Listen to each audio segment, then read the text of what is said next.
Excellence, Monsieur le ministre, pouvez-vous nous parler brièvement des valeurs historiques qui fondent l'héroïsme des Rwandais que nous célébrons aujourd'hui et quelles en sont les principales caractéristiques et comment vous pouvez décrire la manière dont cet héroïsme s'est manifesté dans la vie quotidienne des Rwandais et de ces héros que nous célébrons aujourd'hui. Excellence, Monsieur le ministre, je vous passe la parole.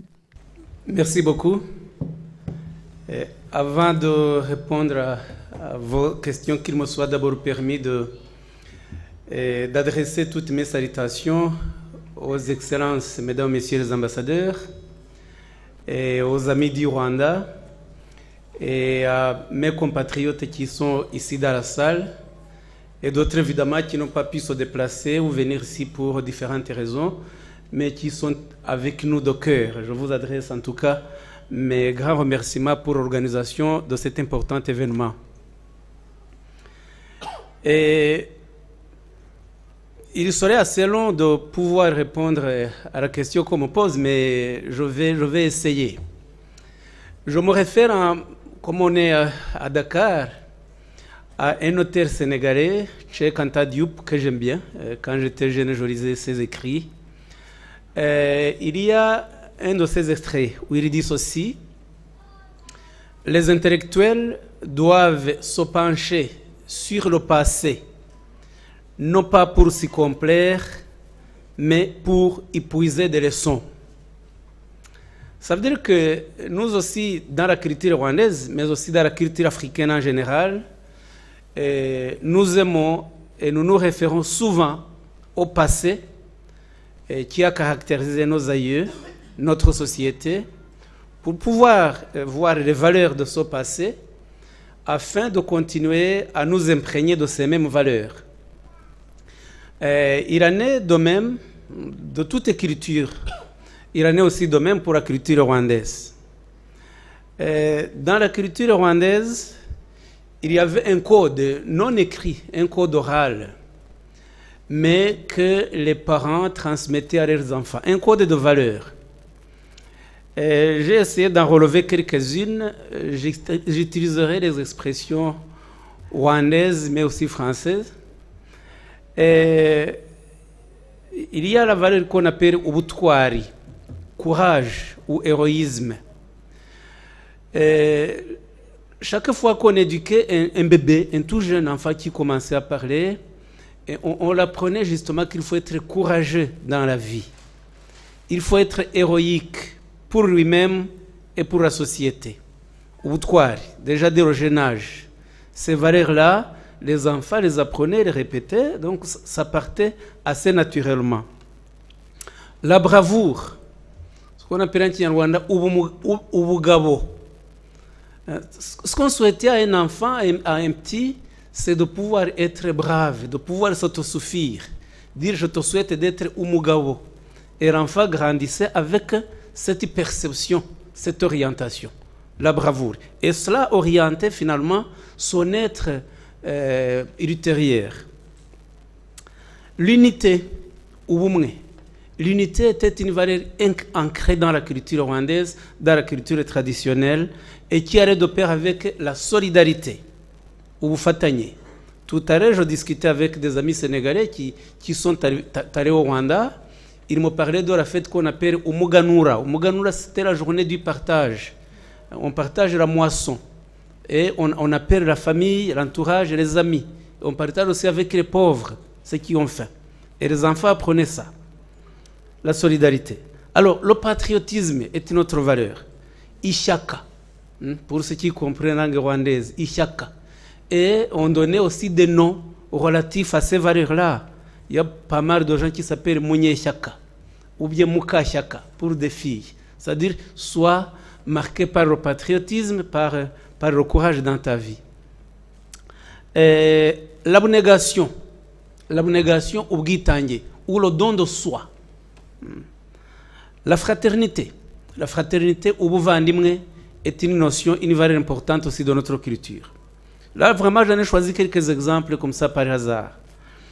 et la serviabilité, c'est-à-dire être serviable. La noblesse, alors là, la noblesse était une valeur presque suprême, c'est-à-dire on apprenait aux enfants à être le plus noble possible, à travailler pour l'excellence. La noblesse, vous comprenez ce que ça signifie. La générosité, c'est-à-dire être très généreux dans sa vie, pour soi et pour les autres aussi. Et dans des périodes difficiles, on apprenait aussi aux enfants la tolérance, et cela permettait d'avoir la paix et l'harmonie sociale. Et pour l'analyse des problèmes, on a la valeur de perspicacité. Perspicacité, c'est ubushishozi en Kinyarwanda. Ubushishozi. Et cette même valeur-là, aujourd'hui, toutes ces valeurs d'ailleurs, nous les cultivons encore pour pouvoir arriver à un développement intégral. Et le chef de l'État, son Excellence Paul Kagame, nous apprend à regarder vers le futur. Qu'est-ce qu'on a besoin? Qu'est-ce qu'on peut tirer du passé, mais pour le développement intégral? Et cette valeur-là de perspicacité ou ubushishozi est utile pour ce genre de réflexion et d'analyse. La vérité, ou kuri. La vérité est une valeur profonde, pas uniquement de la culture rwandaise, mais de toute la culture en général. C'est-à-dire être vrai. Et pourquoi j'énumère ces exemples de valeurs? Parce que ces exemples de valeurs, ils ont en même temps les contre-valeurs auxquelles l'enfant, le petit, était éduqué à ne pas faire. La transparence, ou mucho, travailler dans la transparence. Encore une fois, tout à l'heure, on parlait de mon collègue regretté Jean de Dieu Mucho. Voilà, c'est quelqu'un qui portait le nom de Umucho. Parce que chez nous, le nom ne se donne pas, on n'a pas de nom patronymique, de noms familiaux. C'est-à-dire que chaque parent donne à son enfant, à son bébé, le nom portant le souhait auquel il souhaite dans la vie. Donc si on t'appelle Mucho, c'est-à-dire que le père, la mère souhaite que tu sois marqué par cette transparence toute la vie. Alors, l'intégrité, je vais en arrêter là sur les valeurs, sinon je peux vraiment en citer de multiples. L'intégrité, Ubganga Mugayo, c'est-à-dire faire en sorte d'être irréprochable. Alors, la culture rwandaise avait instauré une institution pour les adolescents. Une institution qu'on appelle les Itorero. Et là, j'en arrive parce qu'on m'a posé la question sur comment se manifester dans la vie quotidienne ces valeurs-là. Alors, Itorero, c'était une institution culturelle, coutumière, pour pouvoir insérer, initier aux jeunes adolescents l'acquisition de toutes ces valeurs-là que je viens de citer et pas mal d'autres. Donc, les jeunes grandissaient dans cette ambiance où ils apprenaient le savoir-faire et le savoir-vivre à la fois. Et alors, les jeunes cherchaient à exceller, tant sur le plan individuel que sur le plan correctif. Alors, c'est dans l'acquisition de toutes ces valeurs que venait la valeur suprême qui est Ubutwari, l'héroïsme dont nous célébrons aujourd'hui. C'est-à-dire un héros était quelqu'un qui était marqué par l'ensemble des valeurs positives de la culture du pays. Alors, pour pouvoir protéger l'acquisition de ces valeurs et leur transmission, le Code oral rwandais avait aussi introduit ce qu'on appelle les interdits, kirazira, les interdits, les contre-valeurs, c'est-à-dire les mots M-A-U-X, pas les mots M-O-I-T, hein? C'est-à-dire le mal qui devait être évité. Je peux en citer quelques-uns sans aller trop loin. Par exemple, on disait aux enfants, il est interdit de tuer, kirazira kwica, il est interdit de tuer. Et l'enfant grandissait en sachant qu'il devait protéger la vie. Et d'ailleurs, ça se retrouve dans nos salutations, pas uniquement dans les salutations de la culture rwandaise, mais je crois dans toutes les salutations, dans nos langues maternelles. Le matin, lorsqu'on rencontre quelqu'un, on lui dit bonjour, waramutse. Hein? Comment as-tu passé la nuit? As-tu passé la nuit en vie? Hein? Et quand on lui dit au revoir, je te souhaite bonne vie. Oui, je te souhaite bonne vie. Que ce soit le matin, la journée ou le soir. C'est-à-dire le respect de la vie est ancré dans nos valeurs. Kirazira kubeshya. Il est interdit de mentir. Il est interdit de mentir. Et puis, une autre aussi valeur qui était exprimée par l'interdit, le kirazira, on apprenait aux enfants le respect de la parole et de l'adulte. Ce qui fait que les petits devaient respecter la parole ou le geste ou les actes de leurs grands frères, de leurs grandes sœurs et des parents. Kirazira gusuzugura ababyeyi. Bon, ce qui permettait aux adultes quand même de pouvoir sanctionner tout enfant qui commettait du tort, peu importe que ce soit votre enfant ou l'enfant de l'autre ou du voisin. Alors, il est interdit de voler. Interdit de voler. Kirazira kwiba. Il est interdit de trahir le pays ou de trahir le prochain. Kirazira kugambana. Trahir. Il est interdit de détruire. Kirazira gusenya, kirazira kwangiza. Bon, bref, tous ces interdits constituaient une sorte de barrage au dérapage ou bien aux violations de ces principales valeurs-là. Alors, pour que les jeunes, évidemment, grandissent dans cette ambiance, à la fin d'Oritorero, ils avaient ce qu'on appelait imihigo. Imihigo, c'est-à-dire un engagement solennel qu'ils faisaient devant tout le monde, devant les autres, sur les actes qu'ils se permettaient de pouvoir accomplir. Bon, alors, pour terminer sur ce propos, il faut aussi dire que l'autorité suprême du pays, dans la tradition rwandaise, avait aussi des valeurs fondamentales qu'il devait respecter. Et l'autorité rwandaise, l'autorité coutumière, c'était le roi. Et lors de son intronisation, le roi faisait un serment solennel. Je l'ai traduit en français. Ce serment disait ceci: je me comporterai dans ma vie en père de la nation, jusque même à sacrifier ma vie pour le bien-être du pays. Je n'ai plus d'autre famille que le Rwanda. Là voilà quel était le serment solennel du roi de l'autorité suprême lorsqu'il entrait en fonction. Alors, autour de cette intronisation, il y avait aussi ce qu'on appelait les abiru. Abiru, c'était en fait les protecteurs du roi. Pour que le roi puisse accomplir sa fonction, il y avait des gens qui l'entouraient, des conseillers. Et ils avaient aussi une citation qu'il lui rappelait lorsqu'il entrait en fonction. Notamment, on lui disait ceci: le roi n'est pas une personne comme les autres. Il est hors de toute race et de tout clan. Il est hors de toute race et de tout clan. Il accueille tout le monde. Il est le père du Rwanda. Il est au secours du pays. Il est le médiateur. Il est le Seigneur. Imana. Il est le Seigneur. C'est lui qui donne tout. Et bien d'autres appellations de ce genre. Bon, alors vous comprenez quoi? Vous comprenez que tout le problème qui a détruit l'unité des Rwandais, tout le problème qui a conduit au génocide, a commencé par ce chemin de destruction de ce socle, de destruction de ces valeurs-là. Et tout commence évidemment avec la colonisation, et ça va avec les politiciens qui ont été formés par la colonisation, qui ont introduit les contre-valeurs que notre culture traduisait.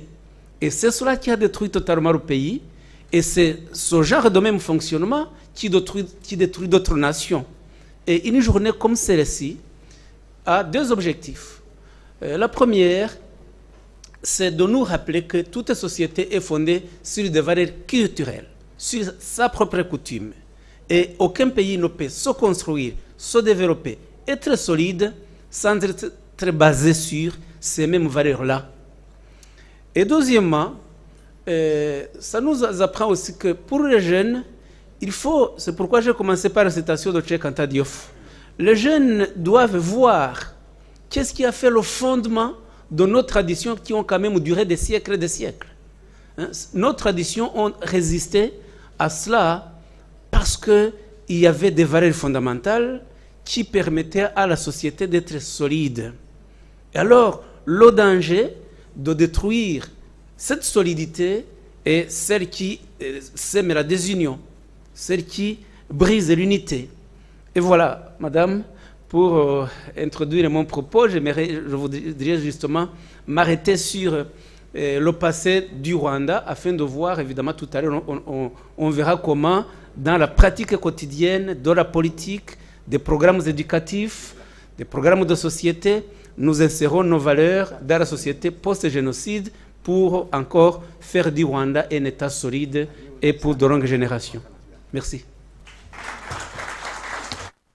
Je vais encore une fois revenir vers Monsieur le ministre à propos de toutes ces valeurs que vous avez énumérées, mais aussi à propos de la mission du ministère dont vous avez la charge de renforcer l'unité nationale, préserver la mémoire et promouvoir l'éducation à la citoyenneté. Je voudrais savoir quelles sont les orientations adoptées par le Rwanda et par votre ministère pour mettre en œuvre cette vision, cette mission au Rwanda, mais aussi ici chez nous, à l'extérieur du pays. Excellence, Monsieur le ministre. Oui, merci encore une fois. Il faut dire que après juillet 1994, lorsque le génocide était accompli, et le génocide avait été accompli avec toutes ces ravages, toutes ces destructions, je dois rappeler que le génocide commis contre les Tutsis a emporté pendant 3 mois plus d'1 million de victimes. 1 million de victimes, c'est beaucoup pour un pays comme le Rwanda qui à l'époque en comptait 7 millions. Aujourd'hui, nous sommes à peu près 13 millions. Et tout était détruit vraiment, que ce soit les vies humaines, vous comprenez, et puis toute l'administration, toute l'organisation. Donc il fallait recommencer à bâtir la société, une société qui serait basée sur des valeurs dont j'ai évoqué quelques-unes. Alors, il a fallu prendre des choix forts. Et l'orientation que le pays a prise depuis lors, c'est de rebâtir le pays sur l'unité des Rwandais. Parce que ce qui avait commis le génocide, on n'a pas eu le temps de le dire, c'était un clique d'intellectuels, de militaires, qui avaient été formés par la colonisation avec des clichés ethnistes discriminatoires. Et ils ont grandi avec ces clichés ethniques discriminatoires, marqués par la haine. Ils l'ont amené en politique, dans les écoles et dans toute la pratique de la vie quotidienne. Donc ils ont fait totalement le contraire des valeurs que j'ai évoquées. Et du coup, le Front patriotique rwandais, dont son Excellence Paul Kagame préside, s'est rendu compte que, vers la fin des années 80, s'est rendu compte qu'il fallait nécessairement rebâtir un Rwanda nouveau. Parce que déjà à cette époque, les gouvernants avaient une politique discriminatoire basée sur l'exclusion des Tutsis. C'est-à-dire qu'on avait totalement enlevé le droit à la citoyenneté, le droit à la patrie, le droit à la vie, à tout Rwandais qui était intégré dans le groupe Tutsi. En fait, il fallait donc, après le génocide, rompre avec cette mauvaise politique-là. Donc on a fait des choix forts. Le premier choix fort, c'était de ne pas pratiquer la vengeance. Ne pas pratiquer la vengeance. Ce n'était pas évident, parce que nous avions des soldats qui s'étaient battus pendant 4 ans et qui arrivaient au pays. La majorité, ou bien l'intégralité de ces jeunes-là, avaient perdu toutes leurs familles. Et ils avaient les armes. Et ils avaient en face d'eux des assassins. Donc pour demander à ces jeunes de ne pas se venger, plutôt de travailler au rapatriement des réfugiés, même à l'intégration des suspects du génocide, ce n'était pas quelque chose de facile. Mais le gouvernement rwandais a pris cette option-là, bâtir sur l'unité. Exemple, quand même, sauvegarder la mémoire, mais aussi travailler sur la justice des coupables. Et on a commencé par appliquer les méthodes que nous avons apprises dans le système colonial. Moi, je suis juriste, j'ai été formé dans une université française, donc avec des critères, des règles importées de l'Occident. Et on croit que ce sont les meilleurs. Mais à la fin du génocide, on s'est rendu compte que on avait, je vous ai dit, plus d'1 million de victimes, mais les tueurs étaient beaucoup plus nombreux que les victimes. Certainement. Parce que pour pouvoir tuer 1 million de gens en 3 mois, il faut beaucoup plus de mains qui participent. Et alors, on s'est rendu compte qu'avec les lois ordinaires, les méthodes de la justice moderne ou occidentale étaient totalement inopérantes pour régler le contentieux du génocide qui impliquait un grand nombre de participants. Donc il a fallu au Rwanda de s'asseoir et réfléchir des méthodes extraordinaires, hors du commun, et basées aussi sur la culture. Alors, on s'est rendu compte de deux choses. D'abord, l'impossibilité de suivre les règles ordinaires, je viens de vous le dire. Et puis, deuxièmement, on avait besoin de rebâtir la société. Et pour rebâtir la société, il fallait se fonder sur des valeurs qui existaient. Et c'est à ce moment-là qu'on s'est rendu compte que de deux choses, comme je le disais tout à l'heure. Un, il y avait dans la culture rwandaise une modalité, une pratique coutumière qui permettait de résoudre les conflits de proximité, et en même temps qui permettait de restaurer le tissu social brisé. Et c'est le système qu'on appelait gacaca. Gacaca, c'est-à-dire que c'est une justice de proximité, une justice parentale, sociétale, de proximité, qui cherchait le coupable, mais avec l'objectif de rétablir l'harmonie sociale brisée. Et donc, on a réintroduit ce système-là. Parce que le génocide avait aussi été un crime de proximité, un crime commis au grand jour par des voisins. Donc, on a réintroduit ce système pour amener la population à dire ce qu'elle a vu. Nommer les tueurs, ceux qui ont organisé, ceux qui ont pillé, etc. Et l'objectif était de partir sur cette vérité des faits afin de parvenir à reconstruire, à habituer les gens à revivre ensemble. Et ce système a fonctionné.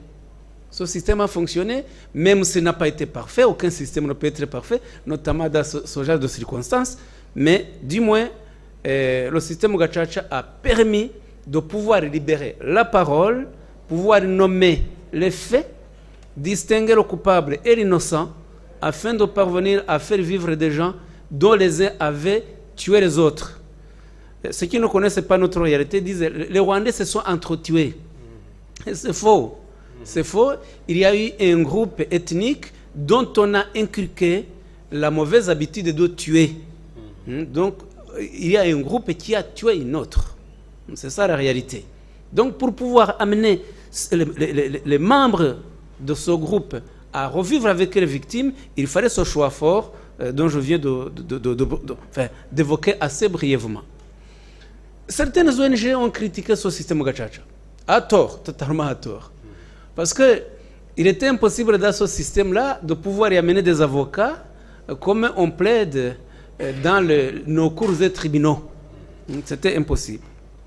Donc, le fait de... Gacaca est un exemple que je donne, mais toute la politique de reconstruction du Rwanda a été puisée dans ces valeurs culturelles qui permettaient à la société de rester solide. Bon, là je suis sur le chemin, le volet de la justice. Après Gacaca, on a introduit une autre justice qui se poursuit même aujourd'hui, parce que Gacaca est terminé, qu'on appelle Abunzi, les conciliateurs. Les conciliateurs, c'est maintenant un système qui est introduit dans le système de gouvernement rwandais, où, pour un peu alléger les conflits et les litiges qui vont devant les tribunaux. Parce que les conciliateurs règlent des petits conflits, que ce soit des conflits fonciers, ou même des petits délits entre individus. Parce que les tribunaux, les affaires durent longtemps. Mais ces petits délits, ces petits litiges permettent à la population de pouvoir les régler assez facilement et de repartir sur la base de la société. Alors, au-delà de la justice, un autre volet dont on a choisi, la mémoire. La mémoire parce qu'il est très important pour les victimes de pouvoir honorer les morts. Il est aussi important pour la société dans son ensemble de ne pas oublier le système que la colonisation a introduit, mais que des Rwandais ont accueilli et qui a conduit au génocide et donc à la destruction totale du pays. Et la mémoire donc vise à éduquer. Elle ne vise pas à revenir au passé pour l'accorder une certaine valeur, mais c'est y puiser des leçons, comme Cheikh Anta Diop l'avait dit. La mémoire est éducative. Alors, on valorise aussi les bons actes, valorisation de bons actes, comme on est en train de le faire maintenant. Le Rwanda a introduit une culture, une politique de valorisation des justes. Les justes, c'est-à-dire des personnes qui ont refusé de tuer, de participer au génocide, mais qui ont sauvé aussi des vies.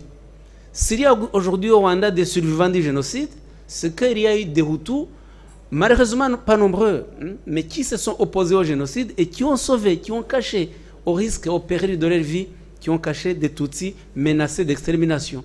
Et donc, les actes de ces personnes-là, nous les valorisons pour montrer que toute la société rwandaise n'a pas été défaillante. Et que donc, ces justes-là, ces personnes, ce sont des exemples qui montrent que même dans le pur des cruautés, il y a des êtres humains qui sont marqués par la noblesse, l'intégrité, etc. Et maintenant, au niveau du développement, là j'essaie de mélanger les secteurs. Le Rwanda adopte ce qu'on appelle une vision. On avait adopté la vision 2020, vision 2020, qui était un programme partant sur 20 années, depuis 1994. Maintenant, les 20 ans sont terminés, nous sommes dans la vision 2050. C'est-à-dire, la vision 2020 devait amener le Rwanda à un certain degré de développement, d'autosuffisance, d'intégrité, de cohabitation, etc. Et maintenant, après la vision 2020, nous avons adopté un autre programme sur 50 ans. C'est-à-dire que des jeunes qui grandissent savent l'orientation que le pays a pris pour arriver au développement intégral du Rwanda. Lorsque je parle de développement intégral, ça inclut aussi le développement social, culturel, économique, financier, monétaire, etc. Mais évidemment aussi la bonne santé. Et disons, la devise est fondée sur 3 principes que M. l'ambassadeur aussi a évoqués. Parce qu'on ne peut pas parvenir à un développement intégral d'un État, d'une société, s'il n'y a pas l'unité du peuple. Donc l'unité vraiment est la base de tout. Alors l'unité se trouve maintenant dans la Constitution. Déjà depuis 1994, la première Constitution a été adoptée en 2003 et révisée en 2015.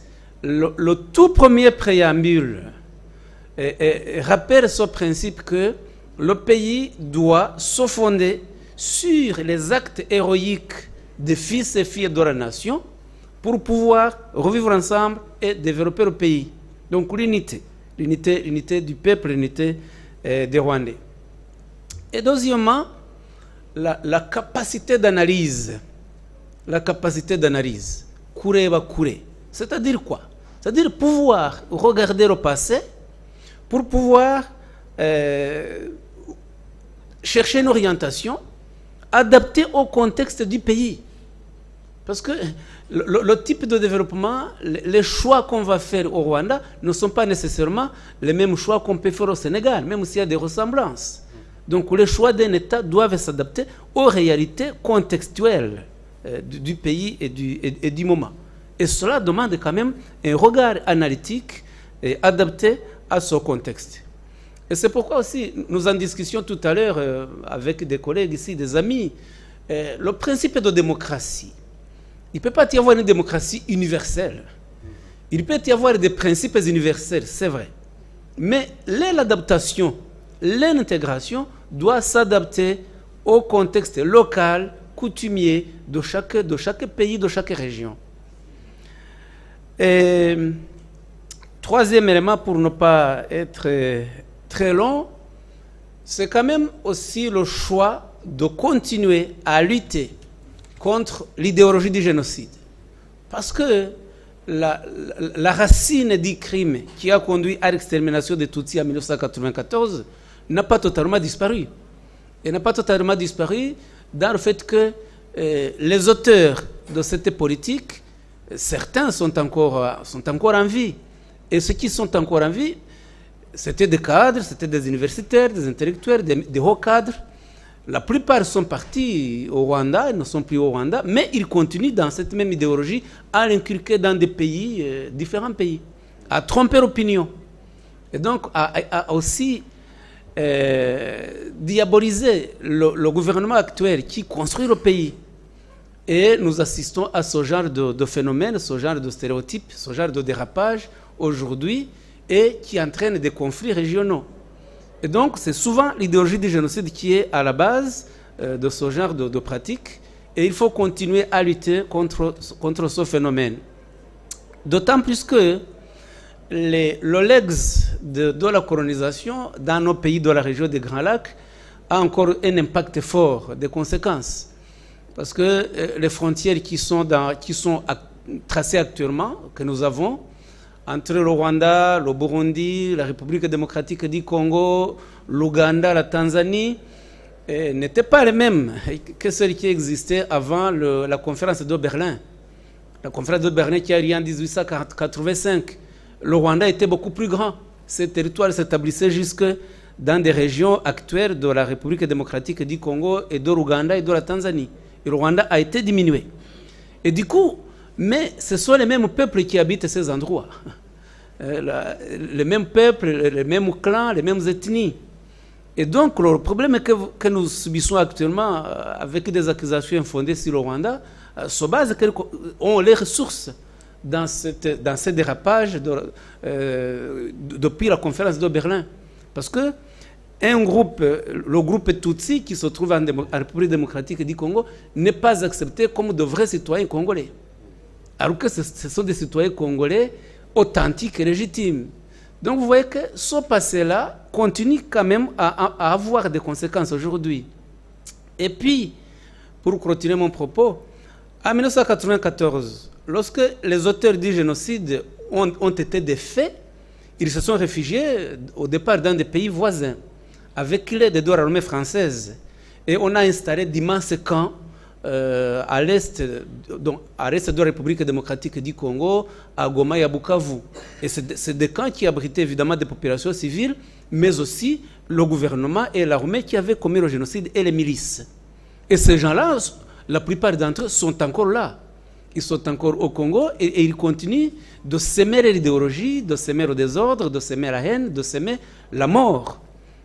Et c'est ça la réalité que souvent la communauté internationale n'observe pas ou ne veut pas savoir, et on cherche des raccourcis en disant que c'est le Rwanda qui va chercher des minorités au Congo, mais le problème n'est pas du tout là.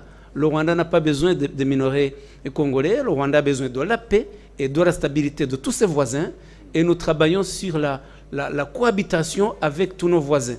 Mais il y a ce problème d'une idéologie implantée par des génocidaires rwandais qui l'ont amené au Congo et qui agissent en toute impunité dans une sorte où il n'y a pas pratiquement d'État dans certaines zones où ce sont des groupes armés qui contrôlent.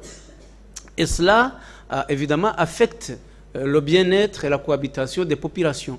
Mais ce que nous souhaitons, c'est qu'il y ait, en tout cas, une coopération et une cohabitation pacifique et pacifiée pour très longtemps de ces populations. Alors la demande est souvent de regarder les vraies causes.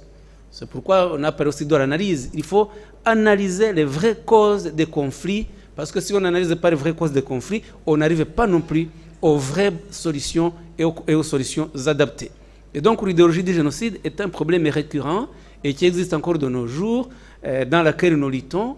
Il se manifeste par le négationnisme, mais aussi par la continuité de cette même politique génocidaire qui a conduit au génocide de Tutsi en 1994. Voilà globalement, là j'en ai donné quelques exemples, mais permettez-moi de dire moi en terminant, c'est que le Rwanda a aussi une politique ouverte sur le panafricanisme, c'est-à-dire de collaborer au niveau de l'Afrique pour voir nos valeurs communes et comment les développer. Comment avoir une solidarité africaine qui nous amènerait à l'autosuffisance. Parce que l'Afrique a tout ce qu'il faut pour arriver au développement intégral, que ce soit au niveau de nos ressources de tout genre.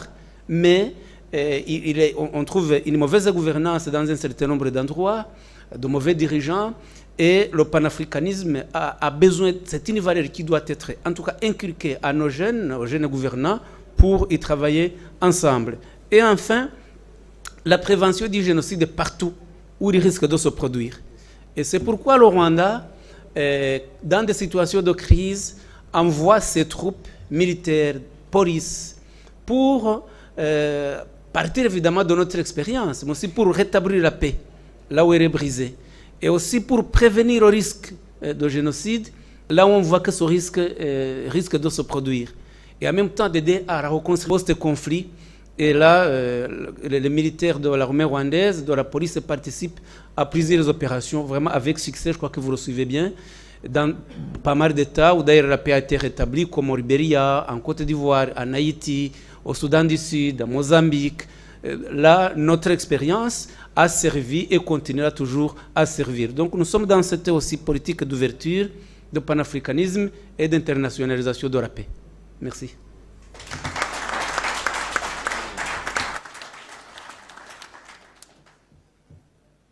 Je pense que les applaudissements ne sont pas suffisamment à la hauteur.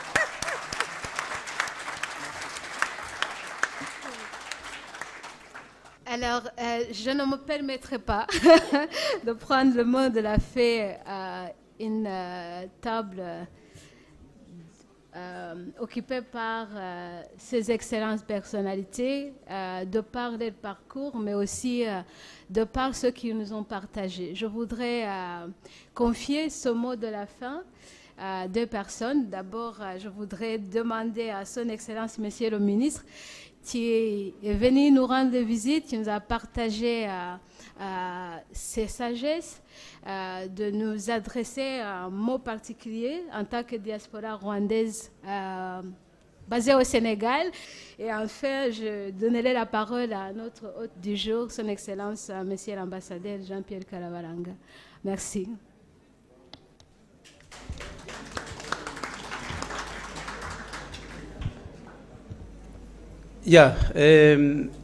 Merci beaucoup encore une fois. Bon, pour clôturer, vous savez, il y a un adage qui se retrouve d'ailleurs dans plusieurs langues, qui dit « l'union fait la force ». L'union fait la force. Donc, lorsque vous me demandez d'adresser un mot à la diaspora rwandaise, aux amis du Rwanda, à nos frères et sœurs sénégalais, africains, citoyens du monde, c'est de dire aussi, répéter le même adage, que l'union fait la force. Nous habitons une même planète, une même terre, et nous devons avoir des objectifs communs. Des objectifs communs, au Rwanda, on a choisi de bâtir le pays sur le citoyen. C'est-à-dire tout tourne vers l'intérêt du citoyen, le service du citoyen, le service du peuple. Et le leadership de son Excellence, le président Paul Kagame, qu'on a évoqué tout à l'heure, est basé sur ça. C'est-à-dire que construire un État basé sur le service du citoyen, le développement intégral du citoyen, mais aussi en vivant avec les autres, dans l'union, dans la fraternité. Et la diaspora, la caractéristique des gens, des personnes de la diaspora, c'est qu'ils vivent en dehors de leur état d'origine. Donc il y a des choses. C'est de puiser dans des valeurs de la société où vous vivez. Parce que dans toute cette société, il y a des valeurs, partout. Mais en même temps, de bénéficier de ces valeurs à votre patrie d'origine. Votre patrie d'origine, c'est-à-dire le Rwanda. Donc n'oubliez pas le Rwanda, surtout les points de vue. Mais les jeunes d'aujourd'hui sont confrontés à une série de problèmes et de difficultés. Ils ont une vie, je ne dirais pas facile, mais l'accès à l'information, à la communication est facile, très facile. Donc ce qui fait que ce soit les valeurs, on peut les apprendre assez facilement. Mais aussi les contre-valeurs, l'utilisation des stupéfiants. ce n'est qu'un exemple parmi bien d'autres. Lorsqu'on voit par exemple certaines stars, certaines vedettes qui utilisent des stupéfiants, les jeunes sont tentés par cela. Donc souvent, les jeunes qui sont dans un milieu européen, occidental, rencontrent ce type de problème. Donc il faut souvent penser à nos origines et aux valeurs qui les caractérisent. Aussi, participer, j'ai parlé du développement intégral, la diaspora ne doit pas oublier ses origines, doit aussi participer au développement de la nation qui est la leur. Voilà, je pense que je peux terminer sur ce propos.